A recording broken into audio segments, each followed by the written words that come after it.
South India shopping mall, the wedding మంత్ర, సరికొత్త wedding collection, south India shopping mall.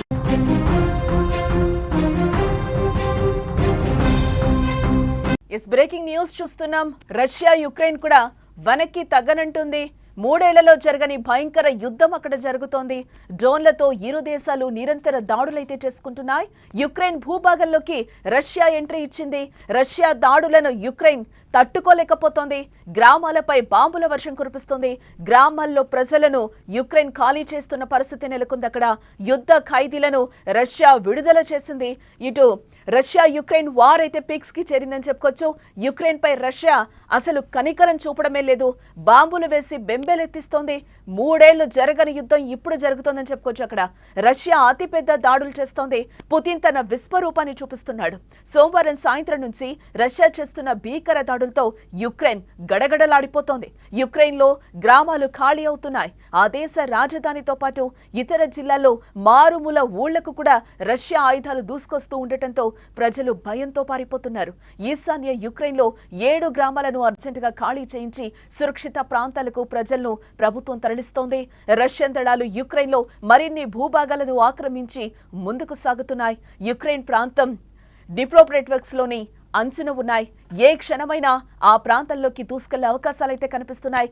3 ఏళ్లలో ఇది అతిపెద్ద చర్యగా మనం చూడొచ్చు.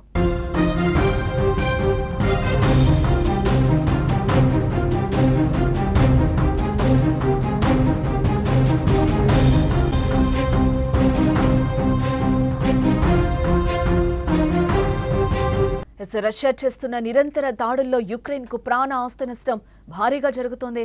తాజాగా జరిగిన దాడిలో వందలాది మంది డ్రోన్లు మిసైల్స్ అటాక్ లో కీవ్ లో ఒకరు, దక్షిణ ఓడరేవు నగరం ఒడెస్సాలో 2 మరణించినట్లుగా సమాచారం. కనీసం 13 మంది గాయపడి ఉంటారు. సెయింట్ సోఫియా కేథడ్రల్ తో సహా భవనాలు దెబ్బతిన్నాయి. యుక్రెయిన్ నగరాలపై రష్యా మొత్తం 315 డ్రోన్లు మరియు 7 క్షిపణులను ప్రయోగించిందని యుక్రెయిన్ సైన్యం అంటోంది. ఉక్రెయిన్ ను ఎయిర్ డిఫెండర్లు 213 డ్రోన్లు, 2 బాలిస్టిక్ క్షిపణులు మరియు 2 క్రూయిజ్ క్షిపణులను కూల్చివేసినట్లుగా యుక్రెయిన్ సైన్యం తెలిపింది. రష్యా దాడులకు ప్రతీకారంగా యుక్రెయిన్ కూడా దాడులు చేస్తున్న పరిస్థితి అక్కడ నెలకొంది. అయితే యుక్రెయిన్ దాడులను రష్యా అడ్డుకుంటోంది. సోమవారం రాత్రి నుండి మంగళవారం వరకు వైమానిక రక్షణ విభాగాలు 109 యుక్రెయిన్ డ్రోన్లను కూల్చివేసినట్లుగా రష్యా రక్షణ మంత్రిత్వ శాఖ ఇప్పటికే తెలిపింది. బెల్గోరోడ్ నగరంలోని పెట్రోల్ బంకుపై యుక్రెయినియన్ డ్రోన్ దాడిలో 1 మృతి చెందగా మరో 4 గాయపడినట్లుగా ప్రకటించింది ప్రభుత్వం.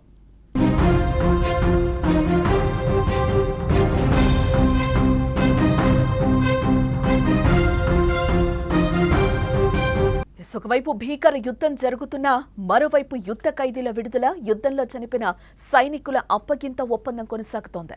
రష్యా మానవతా దృక్పథంలో యుక్రెయిన్ యుద్ధ ఖైదీలను విడుదల చేసింది. గత వారం టర్కీలోని ఇస్తాంబుల్లో జరిగిన చర్చల సందర్భంగా కుదిరిన ఒప్పందం ప్రకారం 2 వైపుల నుంచి 1000 మందికి పైగా ఖైదీలను విడుదల చేయాలని భావించారు. ఈ నేపథ్యంలోనే మొదటి విడతగా ఖైదీ మార్పిడి జరుగుతోంది.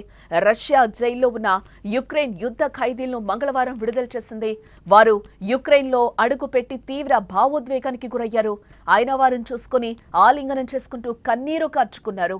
మాతృభూమిలోకి రాగానే పునర్జన్మ వచ్చిందని భావించి జై యుక్రెయిన్ అంటూ కూడా వాళ్ళు నినాదాలు చేశారు. అక్కడ యుద్ధంలో చనిపోయిన సైనికుల మృతదేహాలను కూడా యుక్రెయిన్ కు రష్యా అప్పగించడం జరిగింది.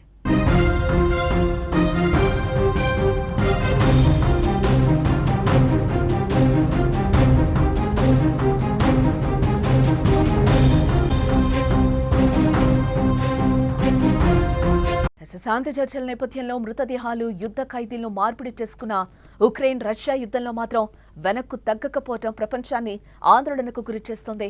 3 ఏళ్ల కిందట బలమైన రష్యా యుద్ధం ప్రారంభిస్తే యుక్రెయిన్ ఓడిపోతుందని, తొందరగా యుద్ధం ముగుస్తుందని అంతా భావించారు. కానీ అంచనాలకు మించి రష్యా దాడులను ధీటుగా ఎదుర్కొని యుక్రెయిన్ నిలబడింది. దానికి కారణం మిత్ర దేశాలు అందిస్తున్న సాయమే. ప్రత్యక్షంగా పరోక్షంగా యూరప్ దేశాలు, అమెరికాలో జెలెన్స్కీకి ఇప్పటి వరకు మద్దతుగా నిలబడ్డారు. ఇటీవల యూకే కూడా భారీగా డ్రోన్లను యుక్రెయిన్ కు అందించింది. అయితే గత కొన్ని రోజులుగా ఈ దాడులు, ప్రతిదాడులు మరింత ఉధృతమవుతున్నాయి. ఎప్పుడూ చూడనంతగా ఇరు దేశాలు భీకర దాడులు కూడా చేసుకుంటున్న పరిస్థితి కనిపిస్తోంది. శాంతి చర్చలు ప్రారంభానికి ముందు ఆపరేషన్ స్పైడర్ వెబ్ తో యుక్రెయిన్ దాడి చేయటం యుద్ధం మరో మెట్టెక్కిందని చెప్పుకోవచ్చు. ఇక్కడ మధ్యలో ట్రంప్ వచ్చి మాట్లాడినా కూడా అక్కడ పుతిన్ వినని పరిస్థితి అయితే మనకి కనిపించింది. శాంతి చర్చలకి ఒప్పుకోను, యుక్రెయిన్ ఉగ్రదాడి చేస్తుంది, దీనికి ప్రతీకారం తీర్చుకుంటానని కూడా పుతిన్ చెప్పిన పరిస్థితి కనిపిస్తుంది. అదే యుక్రెయిన్ ఇప్పుడు కాళ్లు పట్టుకుంటున్న పరిస్థితి. ఆపండి, రష్యాకి చెప్పండి అని కూడా అందరినీ వేడుకుంటున్న పరిస్థితి కనిపిస్తుంది. ఊర్లు నాశనం అయిపోతున్నాయి. అక్కడ గ్రామాల నుంచి కూడా ప్రజల్ని తరలిస్తున్న పరిస్థితి కనిపిస్తుంది. మనం ఆ విజువల్స్ కూడా యుక్రెయిన్ లో పరిస్థితి ఏ విధంగా ఉందో కూడా మనం అక్కడ సుమన్ టీవీ స్క్రీన్ మీద అయితే మనకి క్లియర్ గా కనిపిస్తున్న పరిస్థితి కనిపిస్తుంది. ఎవరైతే యుద్ధ ఖైదీలు ఉక్రెయిన్ లోకి వచ్చారో వారందరూ కూడా కన్నీరు పెట్టుకుంటున్న పరిస్థితి అయితే కనిపిస్తుంది. ఇప్పుడే మేము అక్కడ యుద్ధ భూమి నుంచి వచ్చాము అని చెప్పి కూడా వాళ్ళందరూ ఖైదీలు తప్పించుకున్న తర్వాత ఖైదీలందరినీ కూడా యుక్రెయిన్ కి రష్యా ఇచ్చేసిన తర్వాత అక్కడంతా భావోద్వేగ వాతావరణం నెలకొందని చెప్పుకోవచ్చు. పునర్జన్మ వచ్చిందని కూడా వాళ్ళు భావోద్వేగానికి గురయ్యారు. చాలా ఇయర్స్ తర్వాత వాళ్ళు కలుసుకున్న భావోద్వేగాలు అయితే మనకి స్క్రీన్ మీద అయితే క్లియర్ గా కనిపిస్తున్నాయి. ఎస్, రష్యా ఇంకా దాడులు చేయడానికి రెడీగా ఉంది, యుక్రెయిన్ లో ఉన్నట్లుగా కూడా మనకి తెలుస్తుంది.